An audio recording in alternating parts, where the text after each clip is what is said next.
Organizing your classroom is easier than ever before with Buncee for schools and districts. All of your information is imported through Clever when you log in, so you don't need to spend time setting up classes or moving students.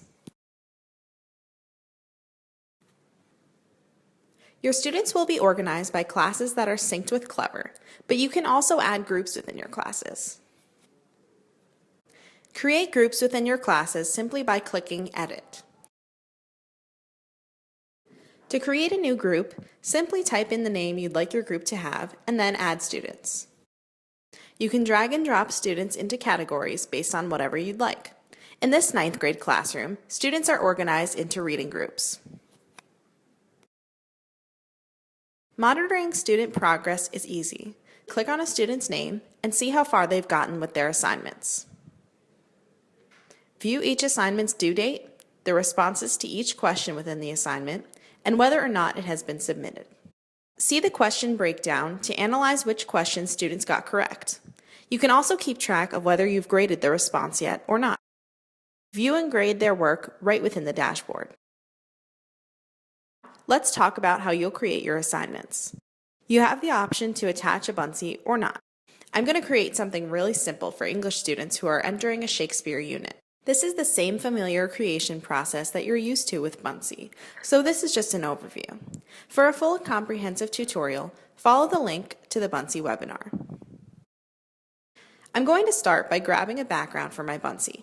When you find one you like, drag and drop it into your canvas. Now I'll click the plus button to add media. Here you'll be introduced to our library of multimedia assets. I'll start by adding some text. Your text box will always appear in the upper left-hand corner of your canvas. Use the action panel at the bottom of your screen to increase or decrease the size of your text, change the font or color, attach audio or a link, or duplicate your text. You can duplicate any item on your canvas. Delete any item by pressing the delete key on your keyboard or clicking the trash can.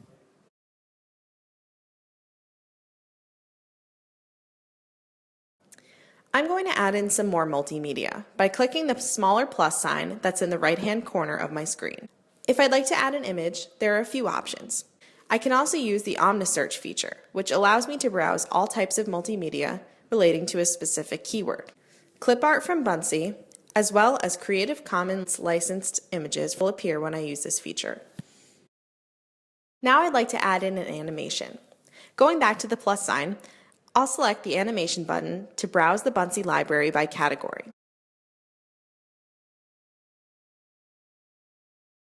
Next, I'm looking for a video to add into the Buncee so that students can watch at home.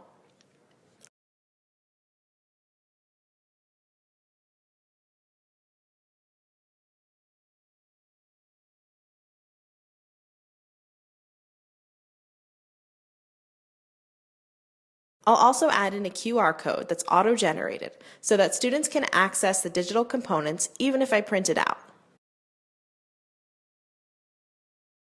So looking back, I'm actually not loving this background since it's kind of bland.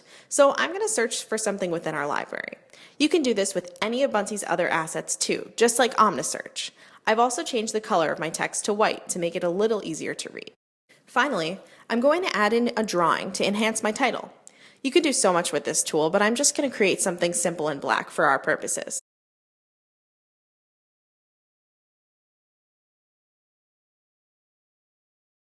You can change the color and make the pen larger or smaller using your action panel at the bottom of your screen. Switch to erase mode to erase a little at a time, or click the trash can to delete your entire drawing at once. Click the plus on the left-hand side of your canvas to add a new slide. In this slide, I'm just going to choose a simple color as my background. To attach a quiz question to your Buncee, choose free response question or multiple choice question at the bottom of the multimedia picker. I'm going to choose a free response first. When you choose a quiz question, a box appears that looks a lot like text. Double-click the box to edit the question and the look of your quiz.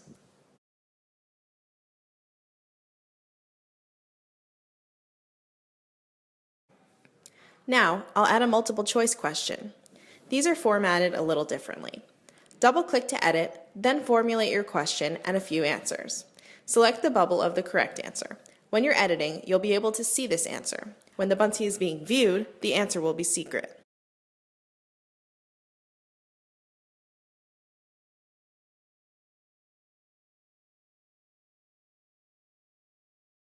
I'll click View at the top of my screen to see how the quiz questions react for my students.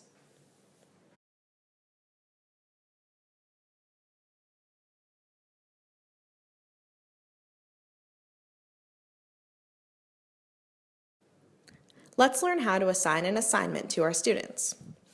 I'm going to assign this to only one of my sections for English, so I'll click on that class and then select New Assignment. I can now select the Buncee that I'd like to go with the lesson and click Submit.